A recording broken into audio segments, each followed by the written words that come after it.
नमस्कार मित्रों। जमीन की राजनीति एक बात होती है कि जमीन पर कौन कितनी पकड़ रखता है, किस सियासी दल की जमीन पर कितनी हैसियत है। और ये जिस राजनीति की हम बात करने जा रहे हैं वो जमीन की राजनीति हो रही है। जिसको जमीन अलॉट करी वो है नहीं, हवा में गायब हो गए। और जो व्यक्ति नत्थाराम और हरिराम को अलॉटेड जमीन बेच रहा है, पावर ऑफ अटॉर्नी होल्डर गूगनगर, ये भी है ही नहीं। बीकानेर में 1000 बीघा छोड़िए 1 इंच जमीन भी किसी किसान की नहीं ली। और ना ही कांग्रेस की सरकार ने 2008 से 2013 के बीच में 1 इंच जमीन भी हरिराम या नाथाराम नाम के किसी व्यक्ति को नहीं दी। वीवीआईपी कल्चर का दाग किसी ने लगाया था तो यही दामाद थे जिनको भारत का दामाद बताया जा रहा था। वो वीवीआईपी कल्चर का दाग था। आज भ्रष्टाचारी किसानों की जमीन हड़पने का दाग लगा है। 8 साल से आप एक लिख लिया पर्चा, उस पे जब चाहे इलेक्शन नजदीक आता है या कभी 2-3 टेलीविजनों पर चलाना हो तो आप भेज देते हैं कागज, बस। भारतीय जनता पार्टी ने राजस्थान में एक बड़े ज़मीन घोटाले का पर्दाफाश किया है। हालांकि ये ज़मीन घोटाला बहुत पुराना है और जो भारतीय जनता पार्टी ने जो कहानी बताई है उसके मुताबिक कहानी आप सुनेंगे आगे वीडियो में। इस कहानी को आप सुन सकते हैं, समझ सकते हैं कि भारतीय जनता पार्टी ने किस तरह के आरोप लगाए हैं। दिलचस्प बात यह है कि भारतीय जनता पार्टी के प्रेस कॉन्फ्रेंस और इस आरोप के लगाने के कुछ घंटे बाद ही कांग्रेस की ओर से उसके एक एडवोकेट प्रवक्ता ने आकर उसका पूरी तरह से खंडन किया है और उन्होंने जो कहा है वो भी मैं आपके सामने पेश करने जा रहा हूं। लेकिन मैं शुरुआत में आपको कहानी का थोड़ा सा सार दे देता हूं। कहानी राजस्थान में करीब 125 बीघे ज़मीन की है और भारतीय जनता पार्टी के कहानी के मुताबिक ये एक ऐसे अनाम व्यक्ति के नाम, 2 व्यक्तियों के नाम आए हैं।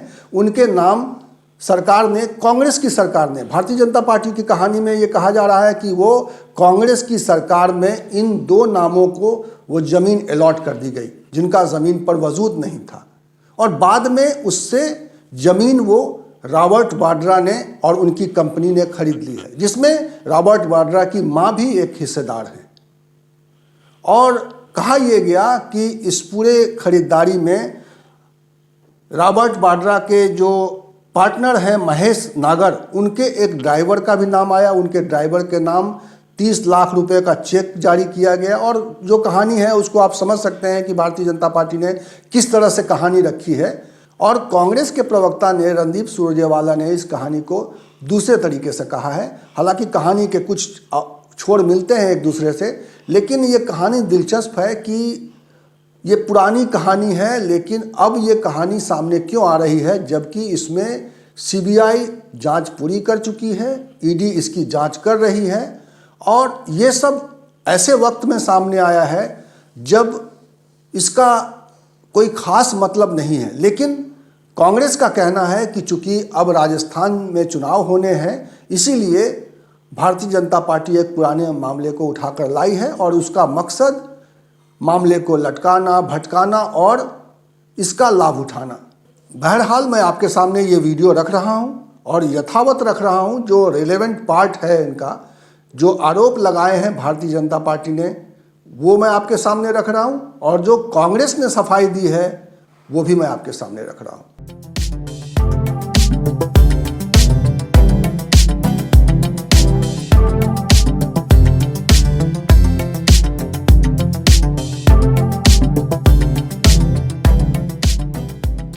कट्टर बेईमान के साथ कट्टर पापी परिवार भी है भारत में। ये जो कट्टर पापी परिवार है, इसका काम केवल एक है, किस तरह से भ्रष्टाचार करना, अपनी तिजोरी भरना। हमारे जो किसान हैं उनकी जमीन हड़पना और दामाद रॉबर्ट वाड्रा को दे देना। और यह प्रेस वार्ता इसलिए अहम है क्योंकि जब यह बात उठती है राजनीतिक गलियारों में, बार बार कहा जाता है यह तो राजनीतिक आरोप है। आज जो आपके समक्ष हम रखेंगे ये केवल आरोप नहीं है। राजस्थान हाईकोर्ट ने जो रॉबर्ट वाड्रा की कंपनी है, जिसमें रॉबर्ट वाड्रा और उनकी माताजी पार्टनर्स हैं, वो राजस्थान हाईकोर्ट गए थे बीकानेर में जब कांग्रेस की सरकार थी। तो फर्जी अलॉटमेंट हुआ जमीन का, जिसके मैं आपको सारे डिटेल्स अभी साझा करूंगा। और उसके बाद सीबीआई और ईडी की जांच की शुरुआत हुई। जो भी कदम उठाए गए हैं ये भारतीय जनता पार्टी की सरकार के समय में हुए हैं, चाहे वो केंद्र में हो चाहे वो प्रदेश में हो। और ये जो फर्जी अलॉटमेंट हुए हैं, किसानों की जमीन हड़पी गई है, ये जब राजस्थान में कांग्रेस पार्टी की सरकार थी उस समय का है। मैं आपको सबसे पहले दिखाना चाहता हूं राजस्थान हाईकोर्ट में स्काईलाइट हॉस्पिटैलिटी। स्काईलाइट हॉस्पिटैलिटी, जैसा मैंने आपको कहा, एक एलएलपी है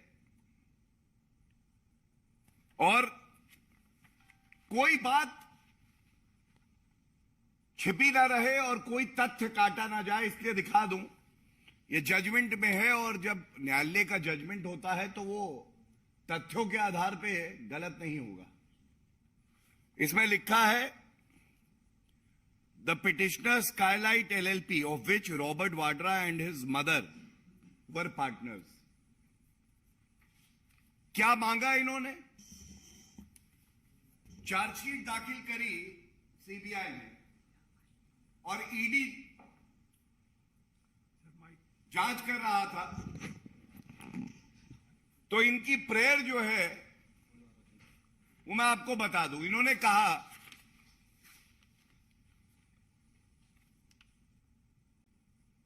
the court may quash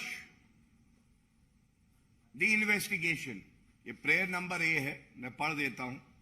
the respondents may kindly be directed to place on record the ECIR and the same may be ordered to be quashed insofar as it relates to the petitioner। petitioner जो है वो Skylight hospitality है, मैंने आपको दिखा दिया, और एक महेश नागर है, इनके बारे में मैं अभी विस्तार में आपको बताऊंगा। लेकिन न्यायालय ने क्या कहा, और ये बात भारतीय जनता पार्टी अक्सर कहती है। आप बार बार कहते हैं कि राजनीतिक द्वेष से ये आरोप लगाए जाते हैं। नेशनल हेराल्ड केस हो, हरियाणा में जब इनकी सरकार थी तो वहां पे भी एक जमीन का घोटाला करके किसानों की जमीन हड़प ली थी। राजस्थान में जब इनकी सरकार पहले रही तो ये मामला तब का है। हम कहते हैं आप न्यायालय जाइए, तथ्यों के आधार पे अपनी बात रखिए, और अगर राजनीतिक द्वेष से मामले आपके खिलाफ किए जा रहे हैं तो सब रद्द हो जाने चाहिए। उस पर कभी उत्तर नहीं आता है। और मैं न्यायालय का जो ऑब्जर्वेशन और जो डिसीजन है वो आपके समक्ष रखता हूं। बिल्कुल स्पष्ट लिखा है, consequently the present petitions do not merit acceptance and the same are accordingly dismissed. ये जो तथ्य मैंने आपके समक्ष रखे, 3 अहम बिंदु। स्काईलाइट का नाम दिखाया, रॉबर्ट वाड्रा उनकी माताजी इस कंपनी में थी। मैंने आपको दिखाया उनकी ये दरख्वास्त थी न्यायालय से कि आप पूरे मामले को रद्द करें। और न्यायालय ने फैसला किया कि हम आपकी बात से सहमत नहीं है, यह रद्द नहीं हो सकता, यह गंभीर मामला है। आज चीख चीख कर प्रमाण ये कह रहे हैं कि तुम पापी परिवार हो, तुम भ्रष्टाचारी हो। और यह कहना गलत नहीं होगा। पहले वीवीआईपी कल्चर का दाग किसी ने लगाया था तो यही दामाद थे जिनको भारत का दामाद बताया जा रहा था।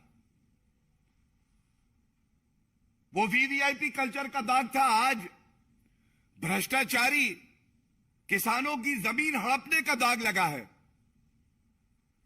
लेकिन सोनिया गांधी जी बेटे से कह रही हैं, दामाद से अपने कह रही हैं, ये दाग अच्छे हैं, इन दागों में कोई बुराई नहीं है। बेटे, तुम्हारा तो काम ही जमीन हड़पना है, किसानों को प्रताड़ित करना है। अब मैं आपको कुछ तथ्य समक्ष रखता हूं, रोचक नहीं कहूंगा, चिंताजनक कहूंगा। 2008 से 13 के बीच में कांग्रेस की सरकार थी राजस्थान में। सबसे पहले ये जो मामला है, ये 125 बीघा सरकारी जमीन का है जो कि एक्वायर की गई किसानों से, और बताया ही जाता है न्यायालय वही तय करता है जो उसके समक्ष होता है। लेकिन यह पूरा घोटाला 1000 बीघा जमीन का है। 125 बीघा जमीन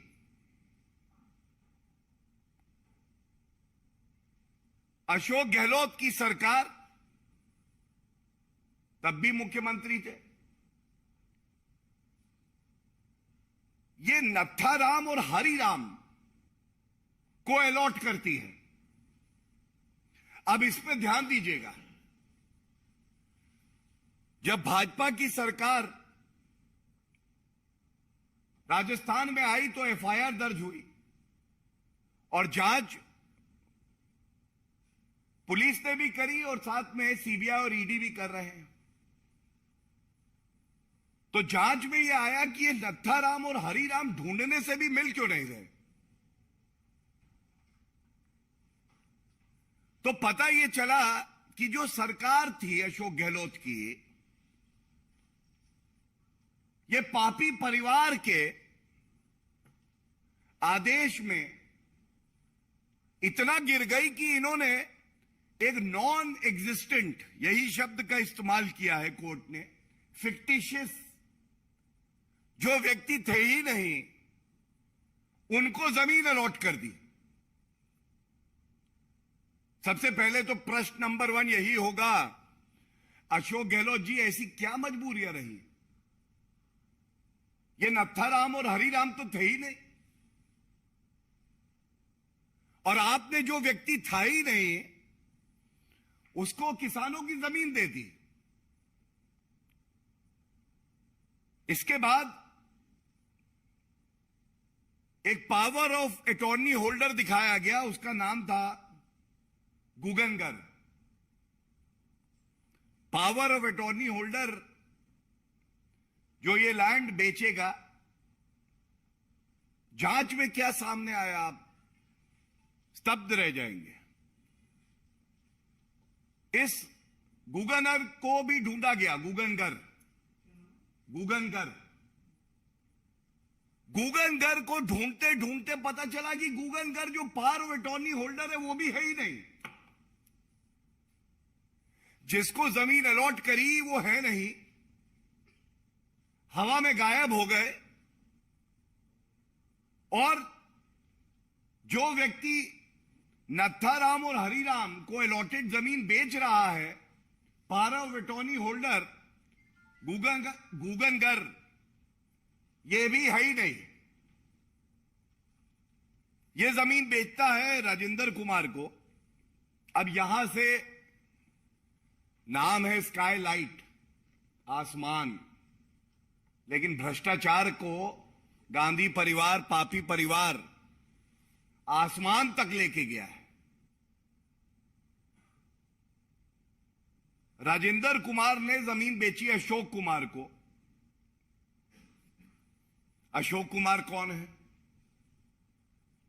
अशोक कुमार ड्राइवर हैं एक महेश नागर के, और महेश नागर जो मुख्य व्यक्ति है उनके बारे में मैं बता दूं।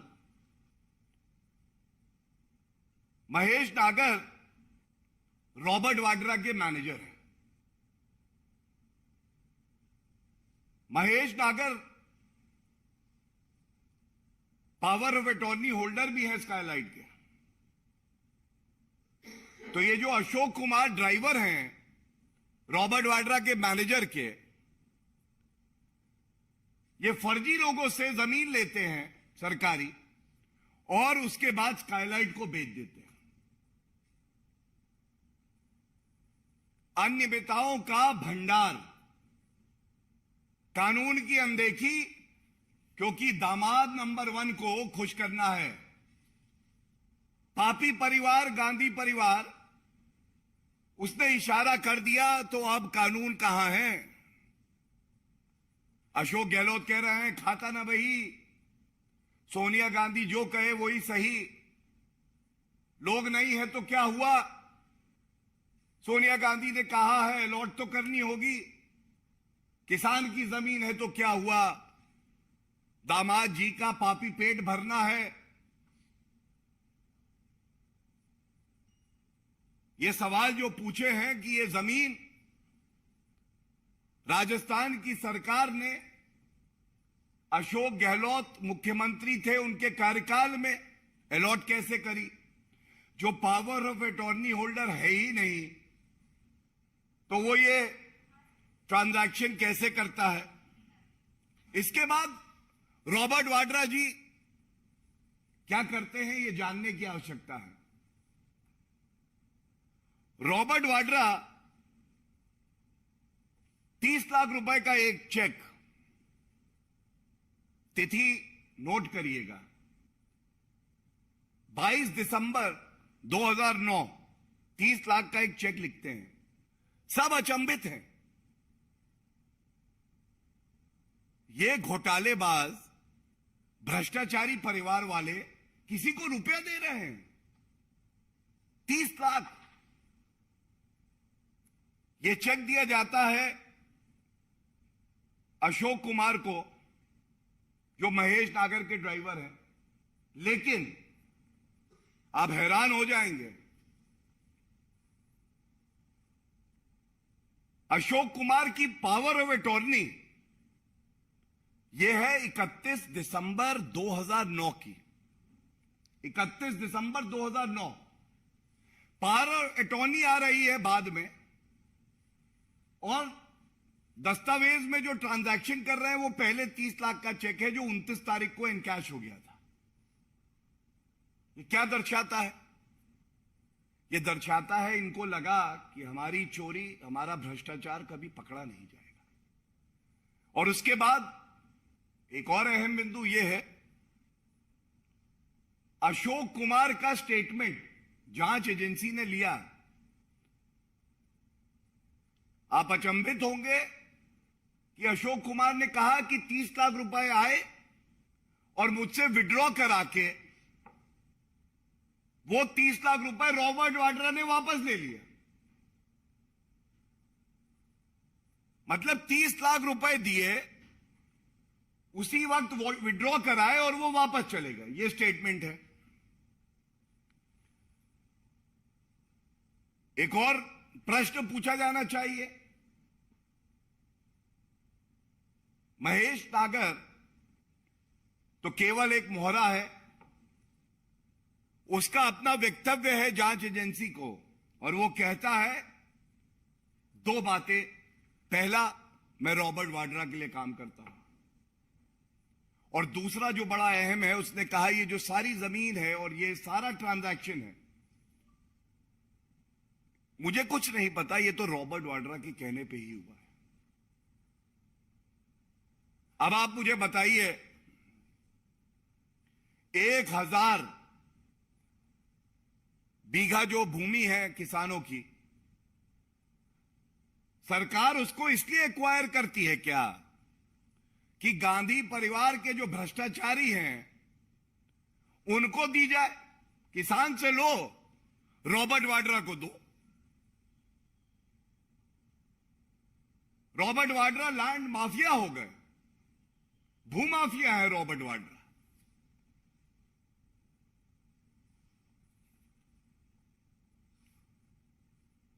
इसके साथ ही न्यायालय ने जो बात कही है मैंने आपके समक्ष रखी, लेकिन इस पूरे जजमेंट का सार यह है, जब आप सत्ता में होते हैं तो आपकी जिम्मेदारी यह होती है कि आप संविधान का पालन करें, आम जनता का हित देखें। और राजस्थान उच्च न्यायालय ने यह पाया है कि यह एक गंभीर मसला है और जांच एजेंसी को इस मामले में, ये ईडी थी जांच एजेंसी, सीबीआई चार्जशीट दाखिल कर चुकी है, वो आगे भी जांच करेंगी।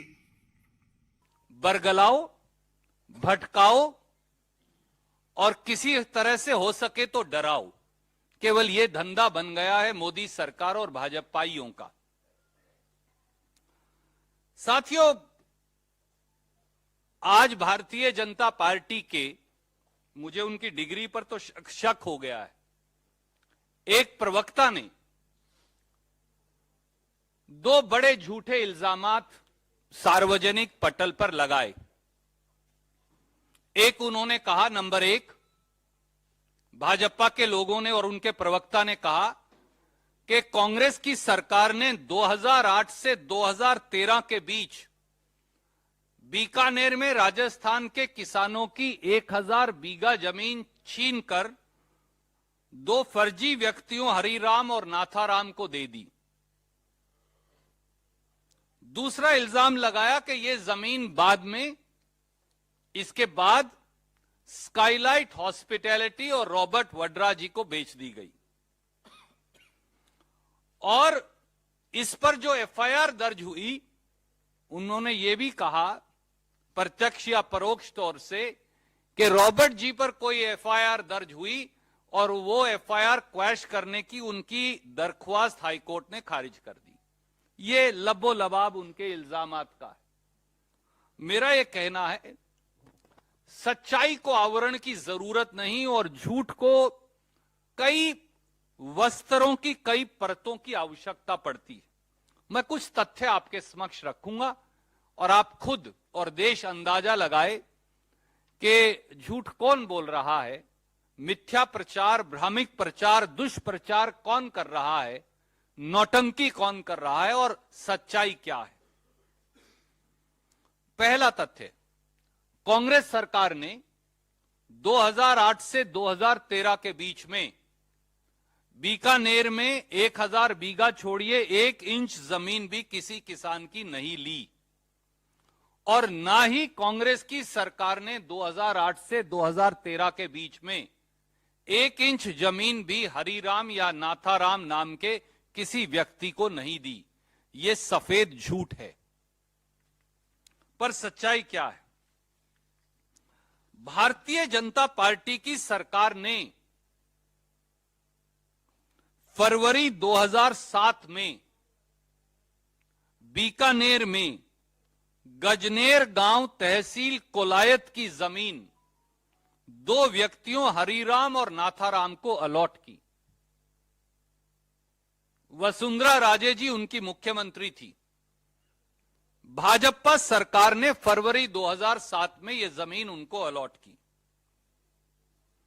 19 नवंबर 2007 को, तब भी भाजपा की सरकार राजस्थान में थी, नाथाराम ने इस जमीन में से 12.6 हेक्टेयर जमीन एक राजेंद्र कुमार को बेच दी। और उसी दिन 19 नवंबर 2007 को, जब भाजपा की सरकार थी, हरिराम ने लगभग 19 हेक्टेयर जमीन एक किशोर सिंह को बेच दी। भाजपा की उस समय की सरकार ने जमाबंदी, खसरा गिरदावरी, इंतकाल, म्यूटेशन, जमाबंदी, खसरा गिरदावरी तीनों एंटर भी कर दी। इसलिए एक बात साफ है, जमीन भाजपा ने अलॉट की, जमीन की म्यूटेशन, इंतकाल, खसरा गिरदावरी भाजपा की सरकार ने की, जमीन की बिक्री रजिस्टर्ड सेल डीड से भाजपा की सरकार में हुई अगले व्यक्तियों को, और उनके नाम भी इंतकाल, खसरा गिरदावरी, जमाबंदी भाजपा की सरकार ने दी।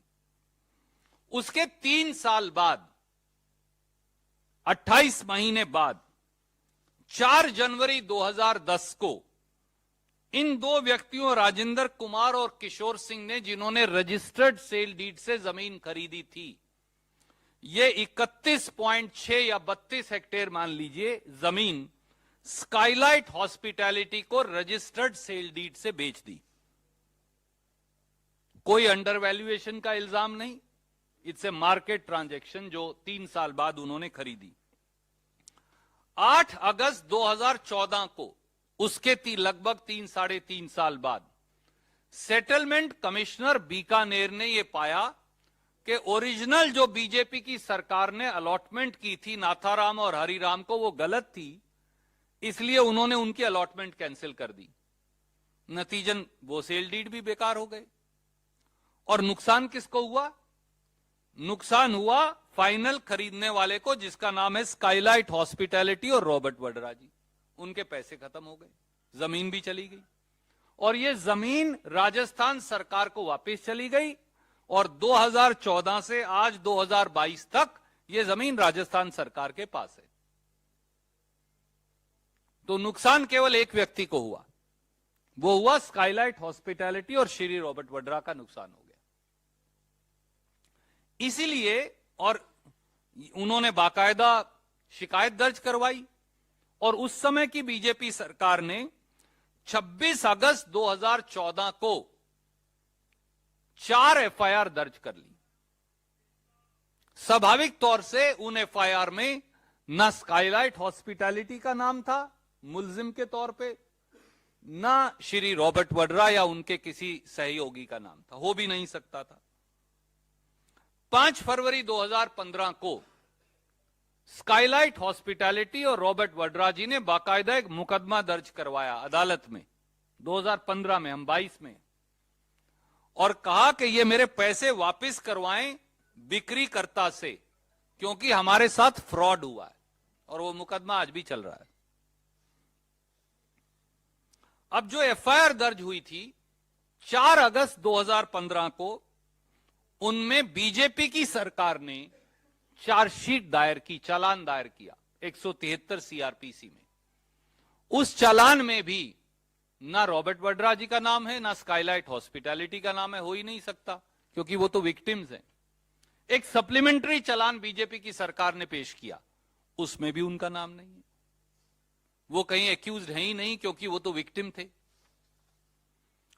इसके बावजूद 17 सितंबर 2015 को जब मोदी जी को लगा और कुछ नहीं मिल रहा, तो उन्होंने उठा के एफआईआर और चालान में नाम ना होते हुए भी एक ईसीआईआर दर्ज कर ली ईडी में।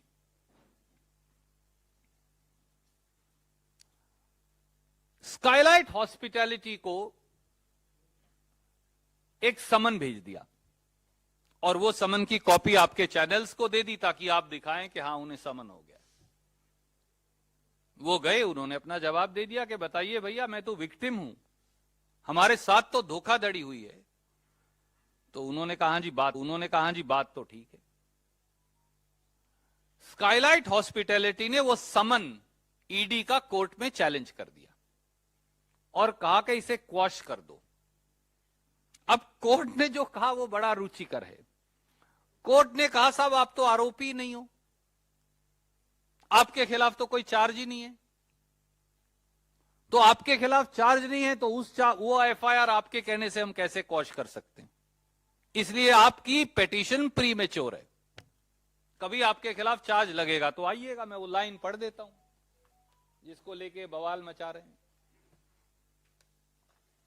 कोर्ट की जजमेंट का पैरा 53 में पढ़ रहा हूं, और अंग्रेजी में है इसलिए अंग्रेजी में पढ़ रहा हूं। More over in the instant case the present petitioner है Skylight, the present petitioner have not been arraigned as accused, and at the given stage, seeking the intervention of the court for quashment of ECR is premature.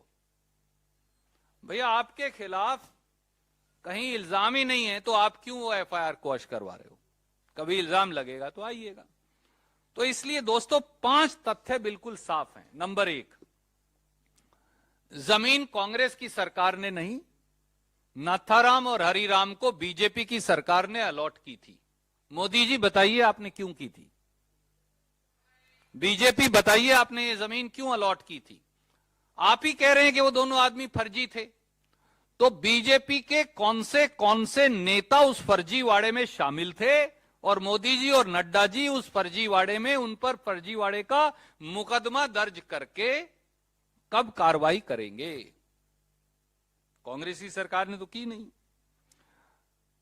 Robert Vadra जी ने या Skylight ने कोई वो जमीन जब खरीदी तो वो 3 साल बाद, वो भी जब वो बिक गई थी, एक आदमी को अलॉट की, उसके नाम जमाबंदी हुई, दूसरे आदमी को रजिस्टर्ड सेल डीड हुआ, उसके नाम जमाबंदी हुई, उसके 3 साल बाद उन्होंने बाजार भाव पे वो खरीद ली। अब वो जमीन भी कैंसिल हो गई, जमीन भी चली गई, जमीन का कब्जा भी सरकार के पास हो गया, तो नुकसान किसका हुआ?